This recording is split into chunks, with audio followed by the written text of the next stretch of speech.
முன்னாள் அமைச்சர் பொன்முடியின் வழக்கின் நீதிபதியின் தீர்ப்பை எதிர்த்து விமர்சனம் செய்த திமுகவினருக்கு ஆப்பு வைத்த நீதிபதி அவர்கள் அப்படி என்னதான் நடந்துச்சு, நீதிபதி அவர்களுக்கு திமுகவினர் அப்படி என்ன பண்ணாங்க என்பதை பற்றி முழுமையாக தெளிவாக நம்ம இந்த வீடியோ பதிவில் பார்க்கலாம். நேற்று நடைபெற்ற பொன்முடியின் விசாரணையில் அமைச்சர் பொன்முடி அவர்களுக்கு 3 ஆண்டுகள் சிறை தண்டனையை நீதிமன்றம் அதிரடியாக உத்தரவு பிறப்பிச்சாங்க. இதனைத் தொடர்ந்து பொன்முடி தரப்பிலிருந்து அவருடைய வழக்கறிஞர் இளங்கோ அவர்கள் என்ன சொல்லியிருக்காங்க அப்படின்னு பார்த்தீங்கன்னா, எப்படி இது சரியான தீர்ப்பாக இருக்கும் என்பதை தெளிவான முறையில் விளக்குங்கள் என நீதிபதியிடம் இளங்கோ அவர்கள் கேள்வி கேட்டதாகவும், அதனைத் தொடர்ந்து நீங்கள் அதிமுக ஆட்சி காலத்தில் அதிமுகவுக்கு இடைத்தேர்தலாக இருந்தவர் தான் நீங்க அப்படின்ற மாதிரி சொல்லி நீதிபதியே கேள்வி கேட்ட இளங்கோ அவர்கள் இதனைத் தொடர்ந்து நீதிபதி அவர்கள் உச்சக்கட்ட கோபத்தில் தரமான சம்பவம் செஞ்சிருக்காரு. அதனைத் தொடர்ந்து நீதிபதி அவர்கள் அமைச்சர் பொன்முடியிடம் உங்க தரப்பிலிருந்து ஏதாச்சும் சொல்ல விரும்புறீங்களா என பொன்முடியிடம் கேள்வி கேட்டதற்கு அமைச்சர் பொன்முடி அவர்கள் என்ன சொல்லியிருக்காரு அப்படின்னா, ஐயா எங்களுக்கு வயசாகிடுச்சு, அதனால குறைந்தபட்ச தண்டனையாக நீங்கள் இருவருக்குமே நீங்கள் கொடுக்கணும் என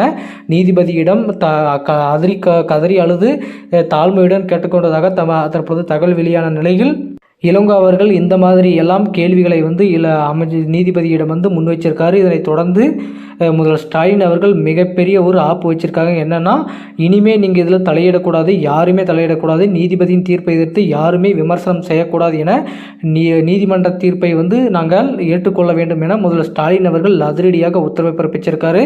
அதனைத் தொடர்ந்து அவர் சொன்ன வார்த்தைகள் இளங்கோ அவர்களுக்கு செருப்பால் அடித்தது போல் இருக்குது என தகவல் கிடைச்சிருக்கு. அமைச்சர் பொன்முடி அவர்கள் கேட்டுக்கொண்டதை அடுத்து இளங்கோ அவர்கள் அவர்கள் கேள்வி எழுப்பியதன் மூலம் நீங்கள் தவறு செய்வதற்கு முன்பு நீங்கள் யோசிச்சிருக்கணும், நீங்கள் தவறு தான் என நீதிபதியின் தீர்ப்பால் நீங்கள் உச்சநீதிமன்றத்தில் மேல்முறை செய்து உங்களுடைய மீது எந்த தவறும் இல்லை என நிரூபித்துக் கொள்ளுங்கள். அப்படி இல்லாத பட்சத்தில் கண்டிப்பாக உங்களை கைது செய்வதற்கான அனைத்து நடவடிக்கையுமே கீழமை நீதிமன்றம் தயார் நிலையில் வைத்துக் கொள்ளும் என நீதிபதி அவர்கள் அதிரடியாக சொல்லியிருக்காங்க. அதனைத் தொடர்ந்து இளங்கோ அவர்களுக்கும் மூஞ்சில் அடிச்ச மாதிரி அவர் பதில் சொல்லியிருக்காரு. அதனைத் தொடர்ந்து உச்சநீதிமன்றத்தில் நீங்கள் மேல்முறை பண்ணிக்கலாம். அது மட்டும் இல்லாமல் தொடர்ந்து 4 நாட்கள் நீதிமன்றம் விடுமுறையின் காரணமாக அவசர மனுவாக இதை ஏற்றுக்கொள்வதற்கு நீங்கள் பரிந்துரை செய்ய வேண்டும் என உயர்நீதிமன்ற நீதிபதியிடம் இளங்கோ அவர்கள் கேட்டுக்கொண்டதாக தகவல் வெளியாயிருக்கு. அதனைத் தொடர்ந்து பொன்முடியின் வழக்கில் உச்சநீதிமன்றத்தில் மேல்முறை பண்ணது மட்டும் இல்லாமல் அமைச்சர் பொன்முடி அவர்கள் என்னதான் பண்ணாலுமே இந்த வழக்கிலிருந்து தப்பிப்பதற்கான வாய்ப்புகள் இல்லை என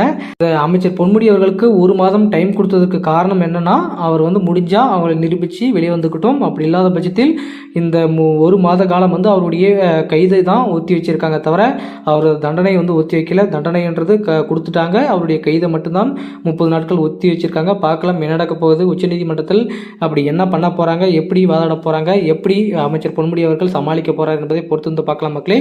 தற்பொழுது திமுகவிற்கு நீதிபதியின் தரமான செருப்படி. அது மட்டும் இல்லாமல் முதல்வர் ஸ்டாலின் அவர்கள் அதிரடியாக உத்தரவு பிறப்பிச்சிருக்காரு. இது குறித்து உங்களுடைய கருத்துக்கள் என்னன்றதை மறக்காம கமெண்ட்ல சொல்லுங்க.